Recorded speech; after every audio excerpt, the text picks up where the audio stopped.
Happy Wednesday the 20th. Welcome back, ladies and lads, to the Civilization Battle Royale. We start off Season 4 following a stunning conclusion to Season 3, and what we hope was not a prolonged wait as we began to prepare what we hope is the best game yet.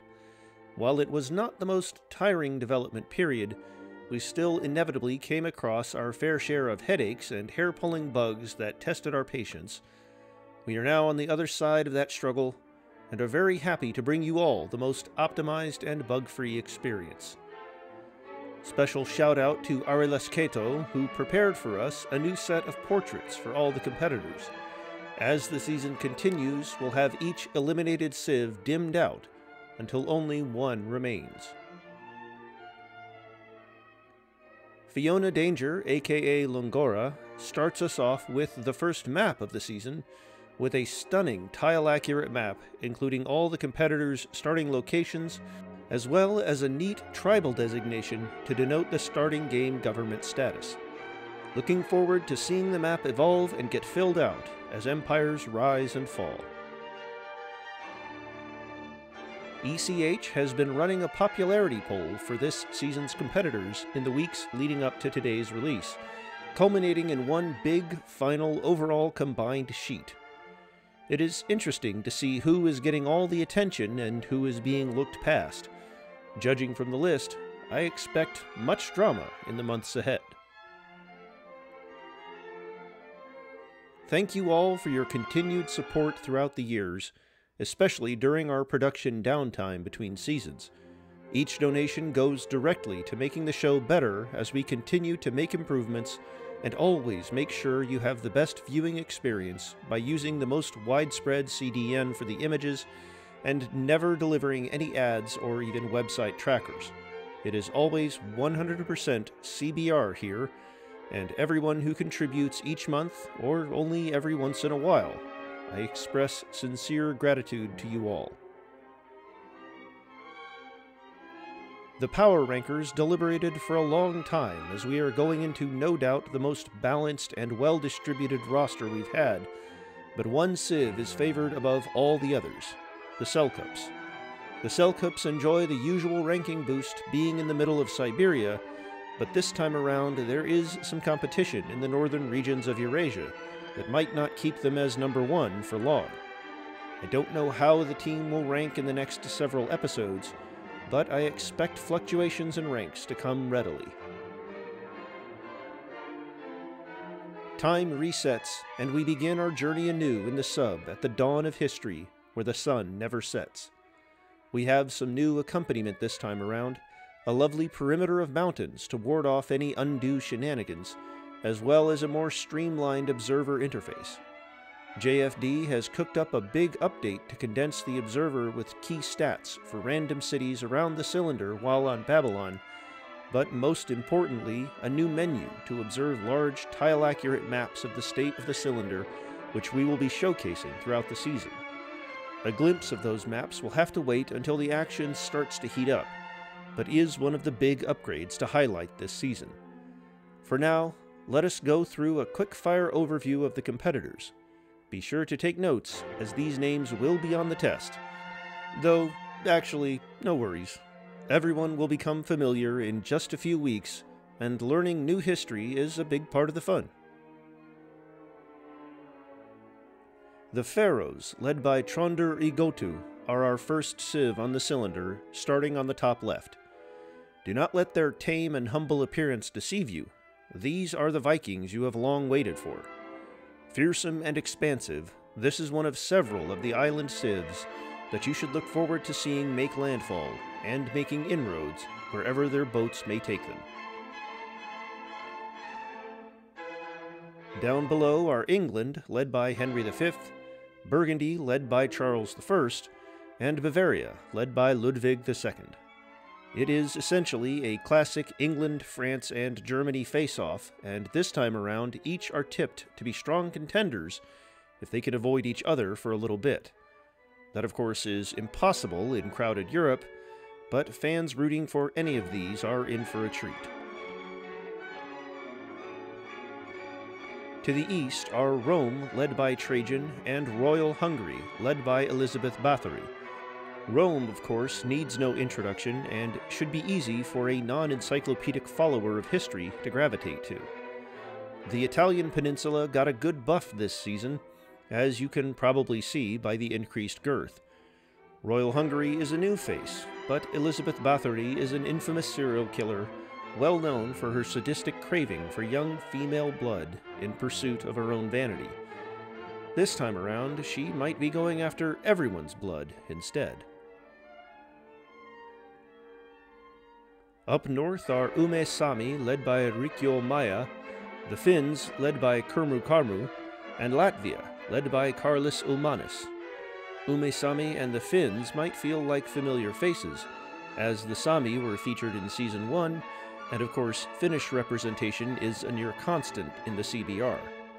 The left-field new challenger, though, is Latvia, having been favored over many other contenders in their voting region. The civs up north might have a semblance of a corner advantage, but it is Latvia the wild card that I am looking forward to seeing. Back west are the Visigoths, led by Leovigild, and the Alauites, led by Ismail ibn Sharif. We are used to quirky Iberian civs, and so far from test games, the Visigoths provide tons of fun, making several fans in the preseason. A surprise winner as well, given the noise behind other civs in their voting block, the Visigoths have turned that shock around and have near-universal hype coming into the season.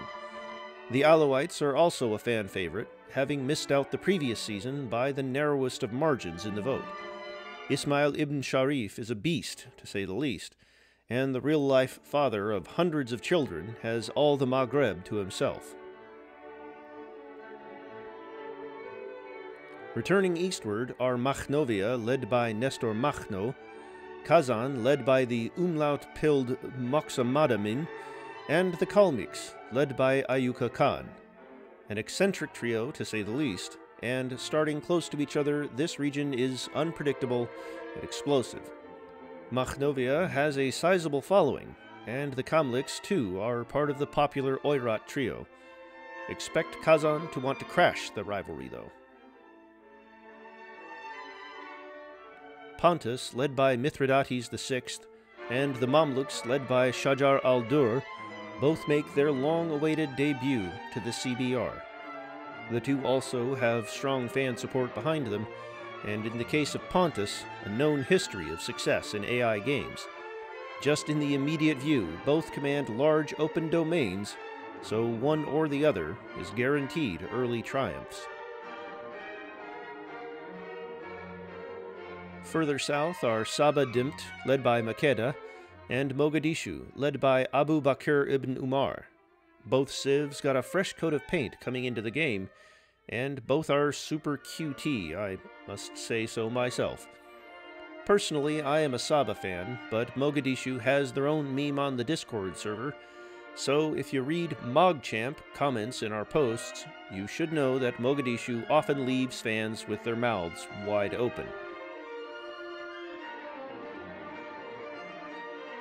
To the west are Sierra Leone, led by Thomas Peters, and Kanem Bornu, led by Idris Alauma I.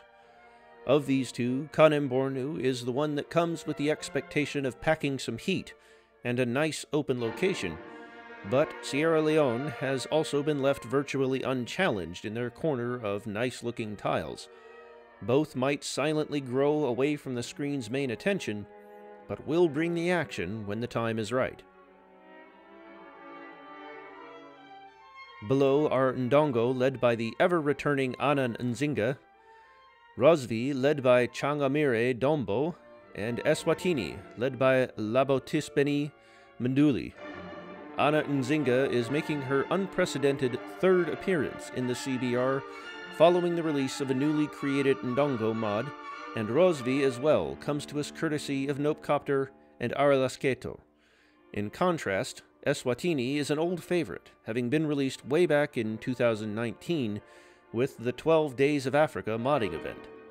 With the latter two in an immediate deathmatch, one of them can be propelled to immediate regional power status if they move fast enough. Back in Asia, we have the Karmatians, led by Abu Tahir al-Janabi, the Afsharids, led by Nader Shah, and Harappa, led by Went Antu. All three civs should be able to build up a decent core before having competition, though it is Harappa which has been tipped to be the regional powerhouse. Harappa overcame a field of other popular picks through a concentrated campaign and is deservedly rewarded with high prospects. The Karmatians are also coming in with much hype during the voting period, but has had its momentum somewhat dampened by less than stellar AI game performances. Perhaps it could be the lesser talked about Afsharids that can make Persia proud and be the real winner in the region. Above in the steppes are Bukharna, led by Muhammad Shaibani, Kazakhstan, led by Nursultan Nazarbayev, and the Dzungars, led by Galdan Khan. While these three seem to have space to expand and move about, the terrain they contested is not so stellar, so I think at best only one will be surviving past the mid-game. I will selfishly ping my own Dzungars as the more likely, given their aggressive nature and ability to make it rain men throughout the hilly landscape.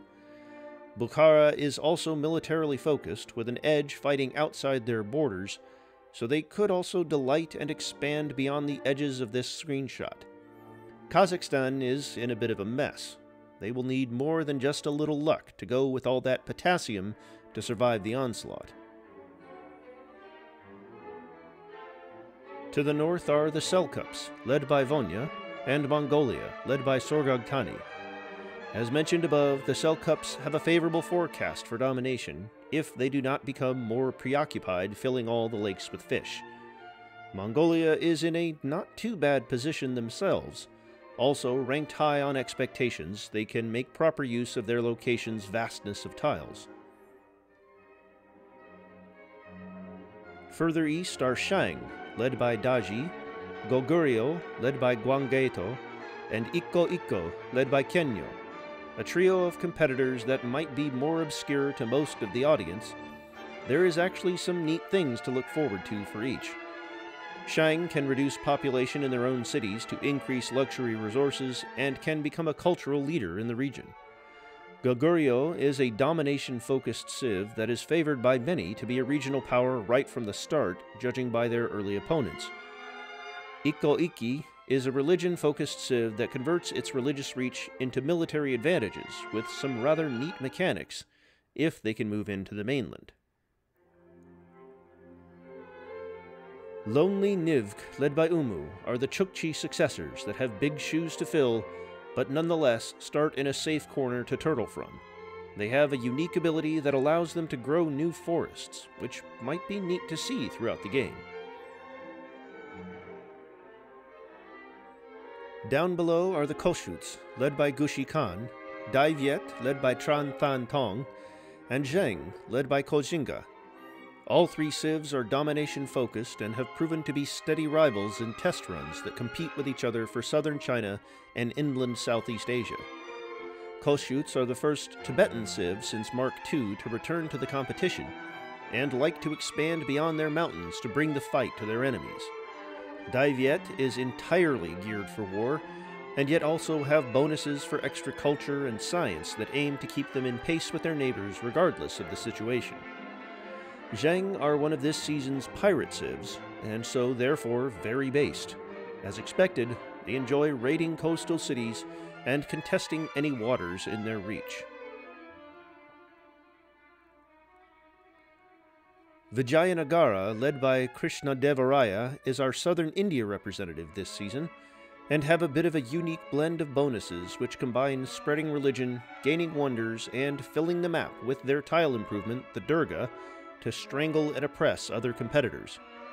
They start with most of India open to them, so the strangling has to wait until they expand to meet their neighbors. On the other side of the Bay of Bengal are Siam, led by Rama V, our first Thai civ in the CBR. It has been a long time coming, and Rama V is a social policy hoarder that will convert a cultural advantage into bursts of border expansion, production, and food. Expect them to grow a decent chunk before being in any danger.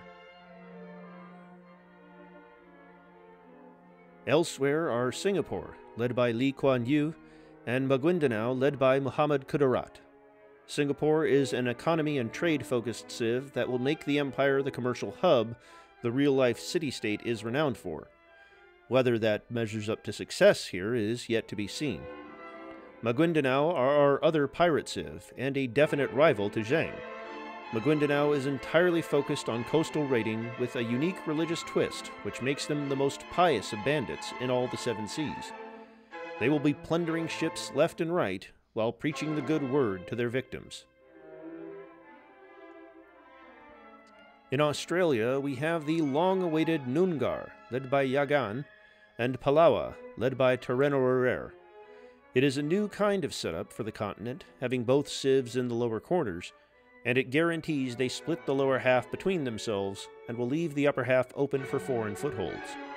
Strangely enough, both of these civs have a synergy with each other from pillaging tiles and repairing them, so war between both sides can prove to be mutually beneficial, and we might see both these civs want to skirmish with each other, but focus their true attention elsewhere.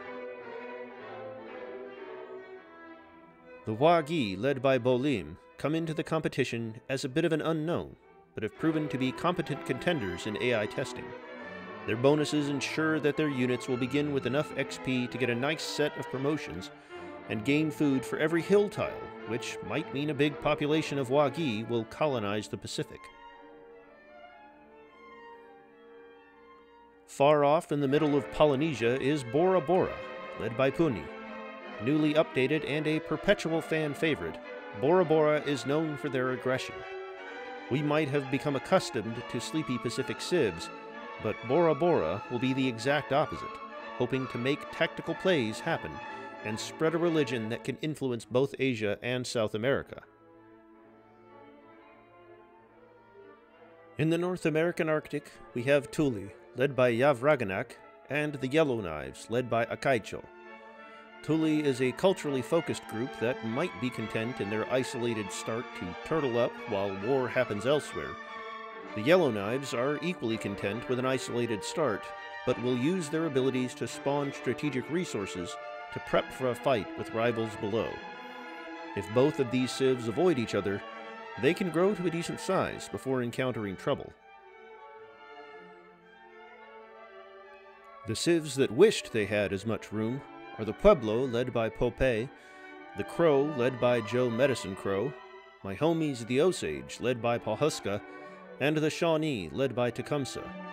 These four are set up for a gauntlet, the Osage and Shawnee in particular, being pitted against each other for even a chance to survive past the early game.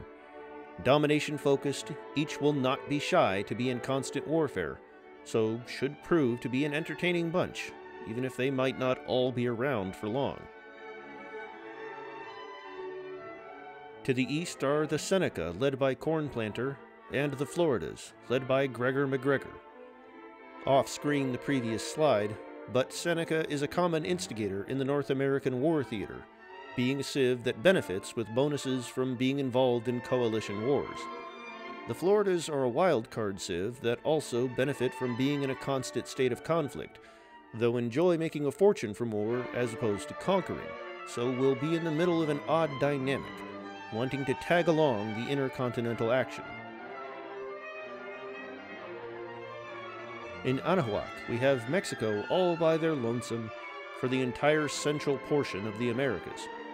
They are a culture and military-minded civ that will want to sit back until gunpowder units come along to really hit a noticeable power spike that they can exploit to become a superpower.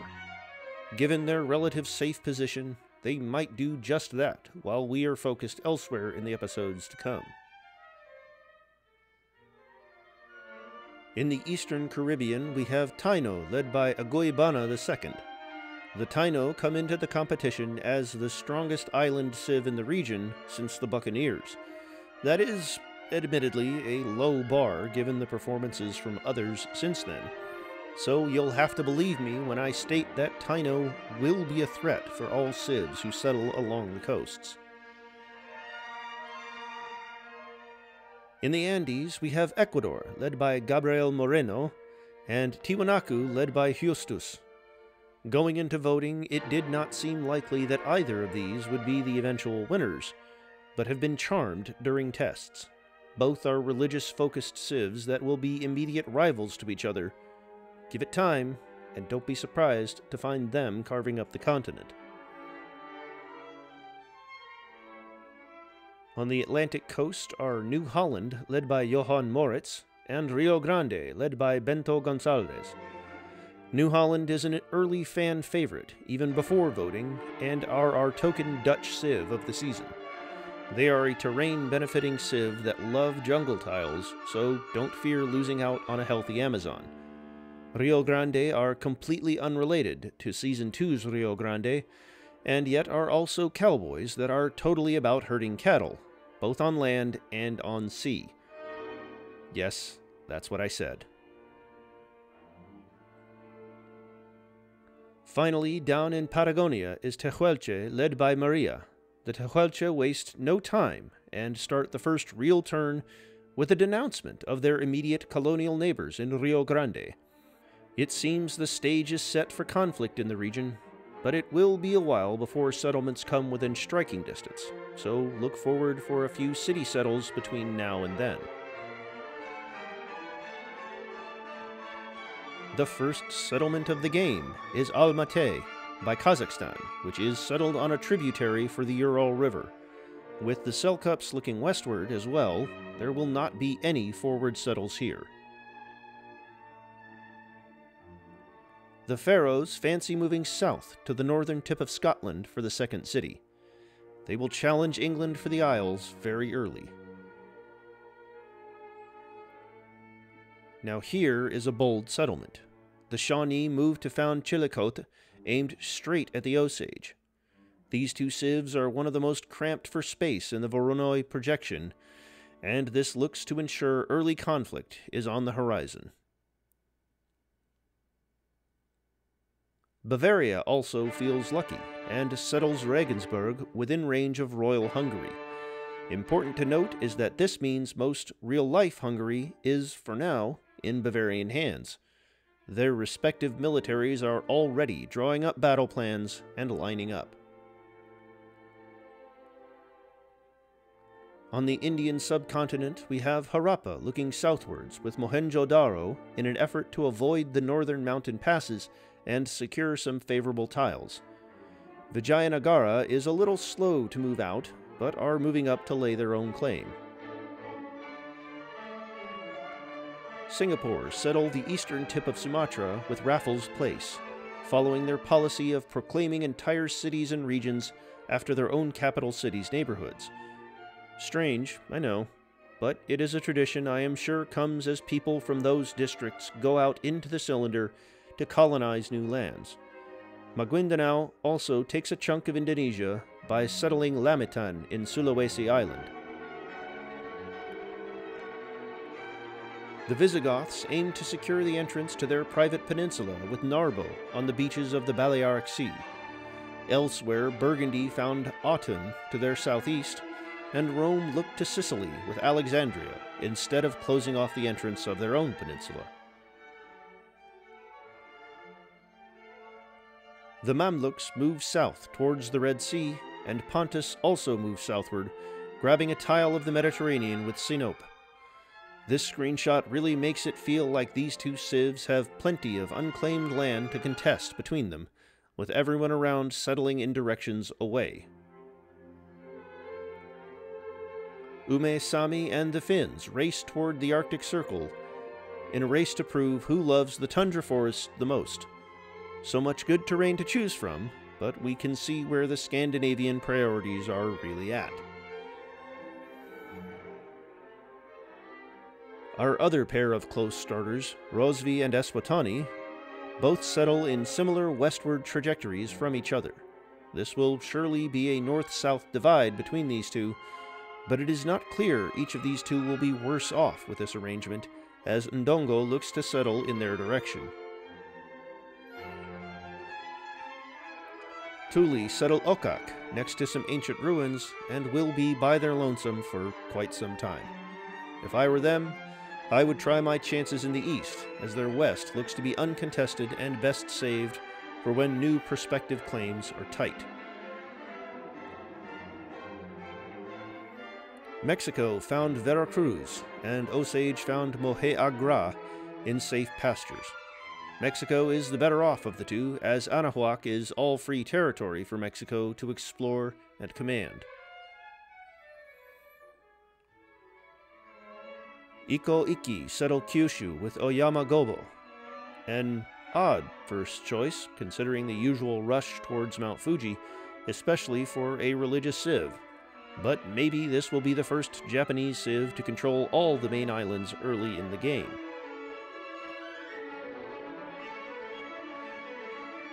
Ume-Sami win the Arctic race as Arvis Yavria crowds out the Finn settler, and a pair of scouts eye each other further north. This is a good early victory for Ume-Sami over their immediate neighbors.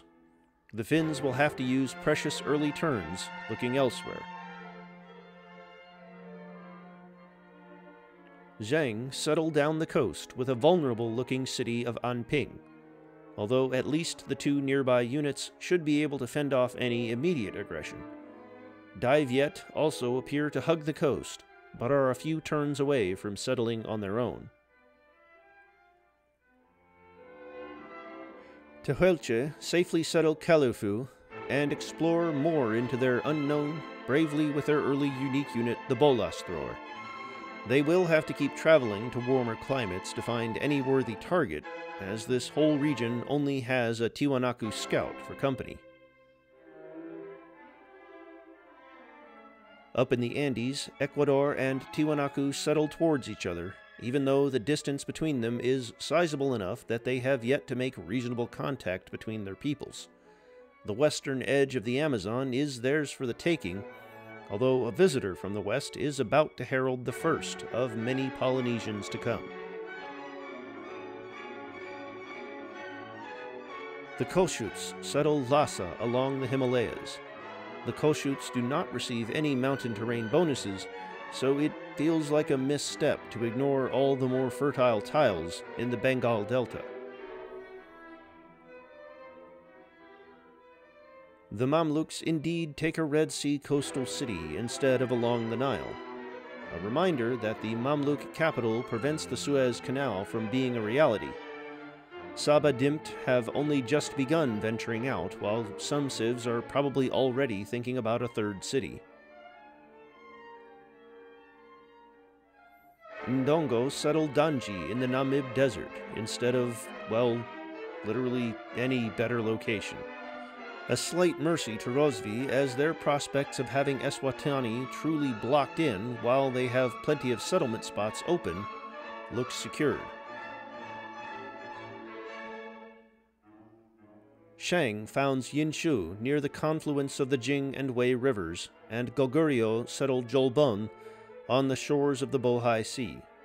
Both these civs are each other's more immediate threats, so while they have several comfy settling spots around them, I will want nothing less than an epic showdown in the future. Royal Hungary finally settle, and it is right next to Makhnovia's new settlement of Ekaterinoslav. Latvia likewise wants a little piece of the pie with Liepaja. Europe will always be hotly contested and dense. We would not want it any other way. Just beyond the Kalmyks also found Saratov to close off the Caucasus from Makhnovia.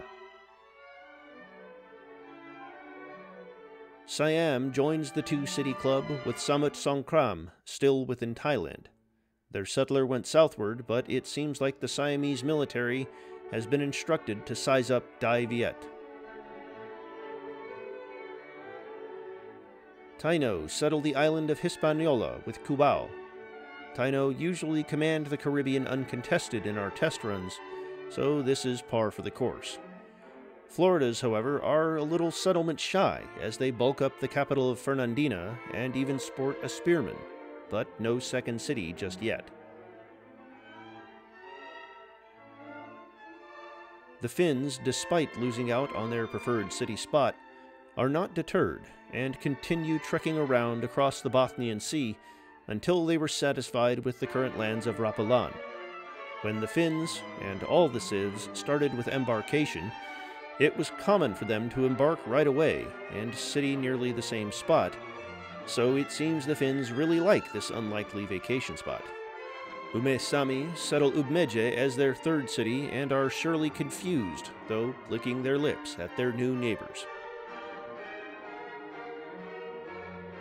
The sparks of religion begin to emerge on the cylinder as the Shawnee start a pantheon with arboreal communion, which grants them culture and faith for the nearby forests that they chose not to settle.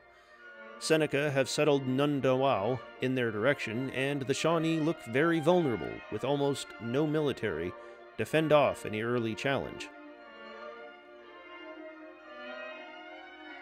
Mogadishu, having secured the undoubtedly precious Horn of Africa, have great reason to rejoice as they proclaim the start of a golden age.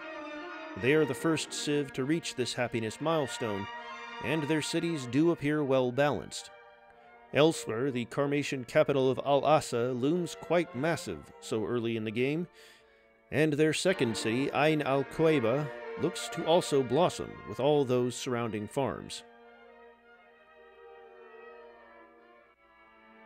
Bavaria is at 4 cities, having added Nuremberg and Ingolstadt, while most other civs are still at 2. This would be a reason to celebrate if it was not for the growing Royal Hungarian military amassing at their border. A wee bit more to the west, we have the city of York signal to everyone that England is very interested in connecting with the continent. Mongolia has already settled Beshbalik north of the Khangai Mountains, and they now have Turfan on the shores of Lake Baikal. The Selkups settled towards Kazakhstan, so Mongolia has all the legroom to stretch safely even further in this direction. Seneca challenged the Shawnee with their own pantheon of the rite of spring, which give them culture and faith for pastures and plantations.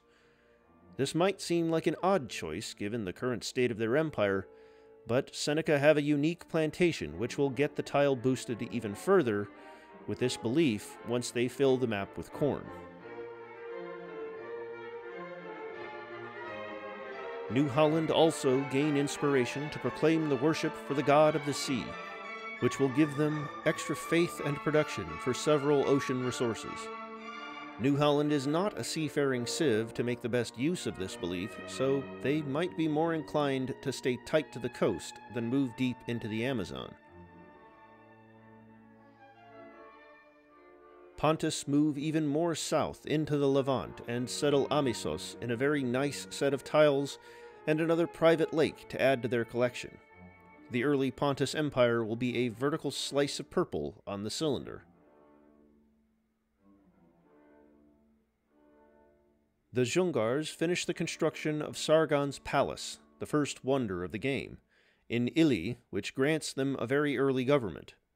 Lax did not highlight them with the Observer, but I've taken a peek and can share that they start a kingdom under their monarch Galdan Khan. Thuli begin worshipping the goddess of the hunt, and will now receive bonus food and gold for camps. There are plentiful deer in their region, so the Thuli population should explode as their city borders expand to work them all. Iko-Iki did not even need the typical Fuji bonus, now that they will be focusing their prayers towards the ocean's bounty, which gives them faith for each coastal tile. This is a good setup for Iko-Iki to become a religious powerhouse if they can spread their faith to the mainland. Taino, having been beaten to the typical islander beliefs, chose from among the remaining pantheons oral tradition.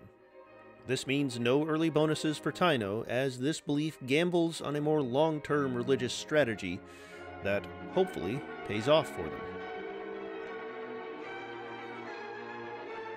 Burgundy decides to copy the Bavarian strategy with an early 4-city tally. Given that the only threat in the region is England's sole archer on the mainland, Burgundy is in a more comfortable position to benefit from this risky overexpansion. It is rather worrisome for Saba Dimt as they hold tightly on to now 2 settlers, and their own capital is dwarfed by even Mogadishu's second city of Hamarweyne. There are 2 caravans out bringing in foreign goods, but what they really need is more land of their own if they hope to compete. Not to be completely neglected, but the Noongar and Palawa are settling in peace in Australia. The Noongar just finished settling Pinjarra in the Bight, look content to grow at their own pace without any worry, as Palawa do the same. The Kazakhs lurk further towards the Urals with Shaiment as the Selkups settle Kuleka to form a triangular core. Many fans fear of what might become of such open space, though for now there is no sign of aggressive expansions. Maguindanao chose the belief's sacred path, which grants them extra culture for jungle tiles. There is a bounty of jungle tiles around, so I expect Maguindanao to be an early social policy leader if Singapore does not get in their way. The first wars in the game come in double sets. Nivk and Shang come together in an unlikely alliance aimed at applying pressure on Goguryeo. All parties are not well equipped to do any conquering, but this sets a precedent for future partnerships that do not favor Goguryeo having to defend potentially from 2 sides from here on out. Likewise, there is an early alliance war in Europe aimed at punishing Burgundy for stretching itself thin within troops. The Visigoths are very well equipped to swipe all of Burgundy away, though the distance between them presents a considerable logistical challenge. The same is even more pronounced for Rome, which cannot field an army of the same size, and has a few obstacles in the way. The Alauites finished construction of Stonehenge in Meknes, hoping to also become a religious powerhouse. They should also rush to claim the Rock of Gibraltar just up north for the food and gold bonus before the Visigoths do. Another pantheon in North America, as Pueblo begin the worship of stone circles, granting them extra production and culture for quarries. There looks to be a few quarries in the region, but surely not a significant boost for them until they can found a religion. The natural wonders in the immediate area are a much more worthy prize for them if their settler turns around after bumping into the Osage. Ume-Sami gets the ideal Dance of the Aurora pantheon, which grants faith for each tundra tile, which are plentiful in their starting location. Expect a strong religion to come from Ume-Sami as soon as the next episode. The Finns seem jealous, as they have launched what could be a full military assault. Sadly for them, that is a few troops too few to put a decent dent. Mogadishu nab the other typical faith tile go-to pantheon of desert folklore. Abu Bakr ibn Umar has even connected up his 2 cities before investing in more units, other than 1 new spearman. Saba Dimt continues to sit on their settlers while they send out 2 caravans instead. Seneca continues settling in a southwest direction, with Genundawa right next to the Shawnee. A single spearman accompanies the new city for garrison, and this second forward settle might pay off big dividends as the Shawnee look to square with the Osage first, before even thinking of punishing them. Kanem Bornu goes for the curious pantheon of Blessed be the Cheesemakers, which I might remind you is actually to the benefit of all manufacturers of dairy products. I hope their followers mistake cheesemakers for peacemakers, so that Kanem Bornu can settle far and wide before having to worry about neighbors, given all the empty space around them. Another civ that will be content sitting back and being ignored are the Yellowknives.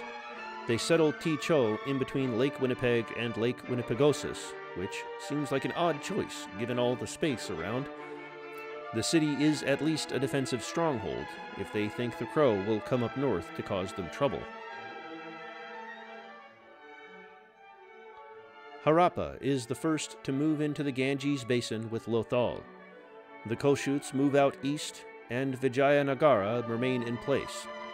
Also on display is Harappa's unique worker, the bullock cart, reminding us that the Harappa is full of bullocks. Mexico is safe to enjoy the newly buffed Mesoamerican region all by themselves. They sit back and celebrate by settling Guadalajara in the beautiful white sand beaches of Huatulco. There to celebrate is also an early great general, indicating that Mexico is not all about fun and games, having chosen the warrior code after adopting honor. More war in Europe. Makhnovia declares war on the Kalmyks, and the fighting begins in earnest. Both sides have amassed a sizable amount of units, so don't expect anything other than both exhausting each other before cities trade hands. Nivk is generating several of their unique archers, the Kakhtu, which generate extra food when stationed on forest resources. They also shapeshift into naval units in coastal cities to generate extra food when on coastal resources, although looks like given it is such an early unit that we'll see them more on land. One Kakhtu in particular on the left side of the screen is definitely going to see plenty of land. We end this introductory episode with Nungar beginning to worship the Earth Mother for an extra boost in faith from mines. Everything will start to heat up considerably from here on out, so come next week when the season truly picks up after the initial setup phase of the game. This has been your show host Koyat, rushing to finish narrating, being short on time as usual. Having now seen the first 400 turns of the game already unfold, the mission to produce an even better game each year continues to impress and delight. Season 3 was an outstanding achievement, and this season could be better yet. The final touch it really needs is you reading or listening at home. Our community-led narration gives the story the extra flavor that elevates the in-game events to the next level. If you would like to narrate an episode, be sure to sign up on the sub when the posts come up every other month. And this is your humble audio narrator, Doc Ito, wishing you a good night and welcome back.